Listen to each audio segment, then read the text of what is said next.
मुसेगुड धरणाचे 33 दरवाजे उघडले। विदर्भात गेल्या 24 तासात 490 मिलीमीटर पाऊस। नद्यांच्या काठावरच्या 87 गावांना पुराचा धोका।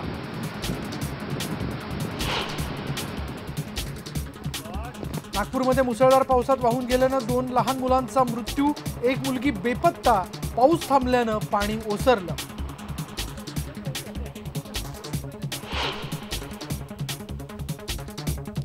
केदारनाथमध्ये बचाव कार्यासाठी गेलेल्या हेलिकॉप्टरला झालेल्या अपघातात मृतांचा आकडा 20 वर।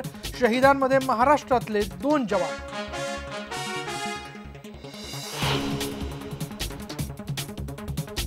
राज ठाकरेंचा आदेश धाब्यावर बसून नाशिकमध्ये मनसेच्याच पदाधिकाऱ्यांचं अतिक्रमण।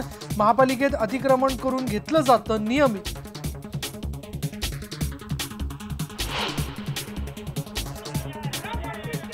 नाशिक बाजारपेठेत कोथिंबीरीची एक जुडी 340 रुपयांना। पावसामुळे पिकाचं नुकसान झाल्यानं भडकले पालेभाज्यांचे भाव।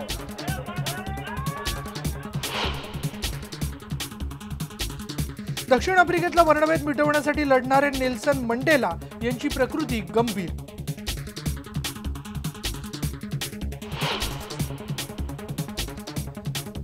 आणि राजश्री शाहू महाराजांचं जीवन कार्य जाणार 7 समुद्रापार। डॉक्टर जयसिंगराव पवार यांनी लिहिलेल्या चरित्रग्रंथाचा 5 परदेशी भाषांमध्ये अनुवाद।